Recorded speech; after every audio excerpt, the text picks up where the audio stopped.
what happened? What was that transition? Because you always had the mindset. So like, where was that transition where you were now recruited into the business? How did you get recruited? And when Well, did you get recruited originally? well, I got recruited originally back in 2006.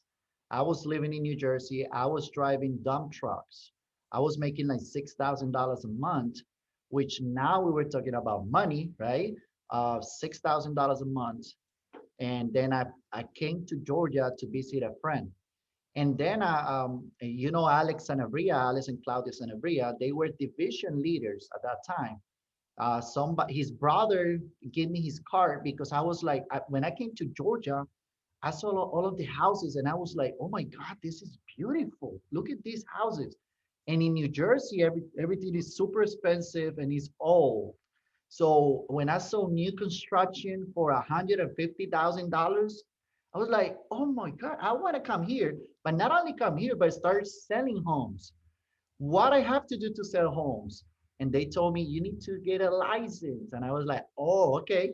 How can I get a license? So I found Alex's brother.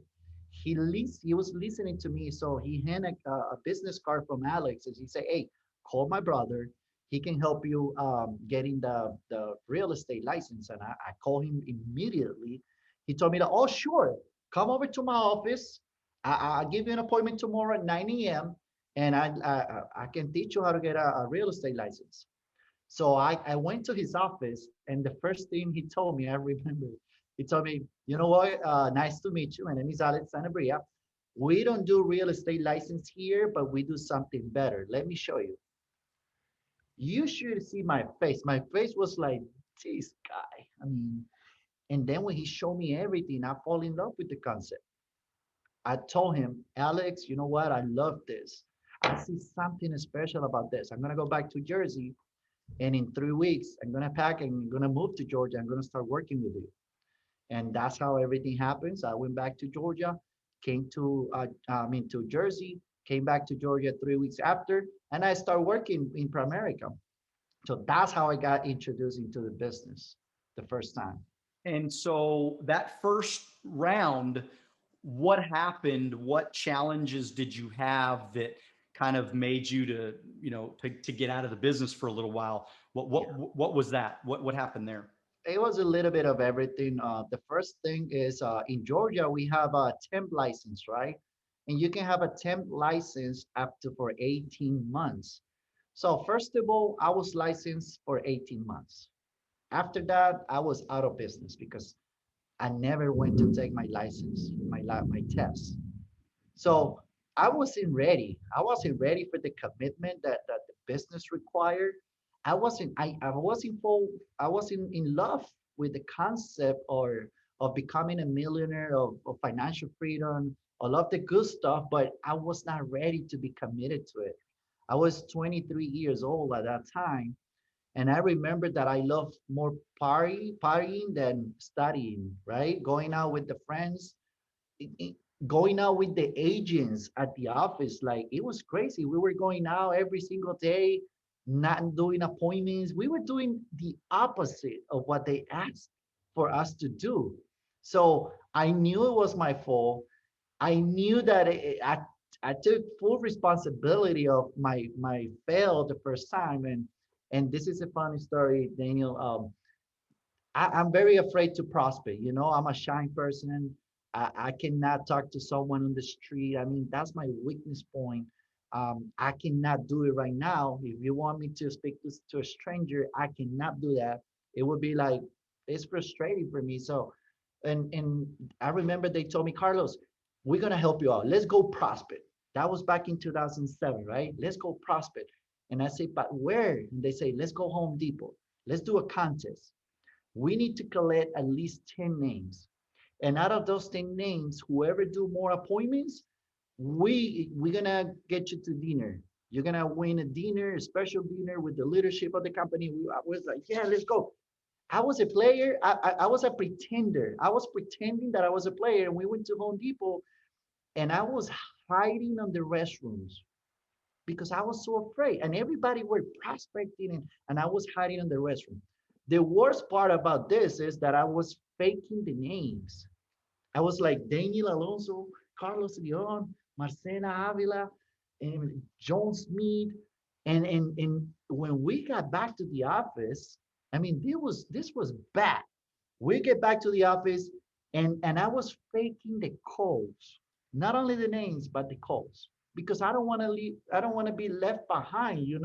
I want to be with the flow. Like everybody's making calls. I don't want to be like, oh, you're not doing the work. I was pretending. I was, hey, Daniel, I met you at Home Depot. Remember this morning? You told me you like it was bad. I mean, I'm embarrassed to say this, but I wanted to say it because it might be a reality that a lot of people are facing right now. So I'm still afraid of prospecting, but I created a system that I don't have to prospect on the streets, that I don't have to go and look for strangers. So that was a huge part of the change, and we will talk a little bit about that later. But yeah, so I was not prospecting. I was faking those names. I was not recruiting. I didn't get licensed. So you can see what I failed. I took the easy route and I quit. I have no option, but I needed money to eat. So I went out of Primerica, went out of business in 2008, before 2009. So that's amazing, man. I mean, and I'm glad you shared that story because yeah, a lot of people come on. I mean, not everybody comes in here Mr. Personality. Not everybody comes in here with all the confidence in the world. Matter of fact, if we were really honest, about 95% of the people come Right. in the business with no confidence, with totally worried about speaking to people and scared to talk to people. And oh my God, I mean, looking back, I'm sure there's a lot of people that came into my business and they were scared to talk to people and they were Absolutely. scared to prospect and they lost. They didn't win because why? Because we didn't have another system to allow them to Right. prospect without having to go see. So I'm glad you mentioned that. I want to dive into that. I mean, tell us, like right now in your business, how do you prospect without having to go prospect? Well, I'm a big fan of when I study Art Williams numbers and Art Williams way, and I wrote the Art Williams way book and pushing out people before coming into the company back in 2018, right? So I heard about this warm market system, and I wanted to know everything about warm market. But let me clarify first. I joined a company after joining Primerica in 2018. I was part of a company that sells weight loss program, and I recruited like 3,500 people in a year. It was insane. We were recruiting people. Of course, we were using social media. It was products. People just click and buy. It was totally different. But I learned that in order to grow a business, you need to recruit people, and I was a big recruiter, recruited people under people. So um, but before I get to that, even though I recruit 3,500 people, I mean, this is something everybody has to know. 3,500 people in the other company gives me $8,000 a month. An organization of 3,500 active members, $8,000 a month. That was crazy. And now, I mean, imagine an organization of 3,500 people in America. I will give you what, like $8 million, and depending on where they are places, but it was crazy. So let me show you this. I used the Fast Start Planner, and I fall in love with the concept of page number 9, which is the STEAM. So I start doing the STEAM before doing the top 25. And it was a couple of reasons. The first one was because I was afraid of prospecting. So I was not willing to go prospect if I don't have to. But I was willing to do it even if I needed to. If I needed to, I was willing to go and prospect. If we had social media and everything, but I was willing to talk to strangers and everything in order to get at least one person that I can start using the system.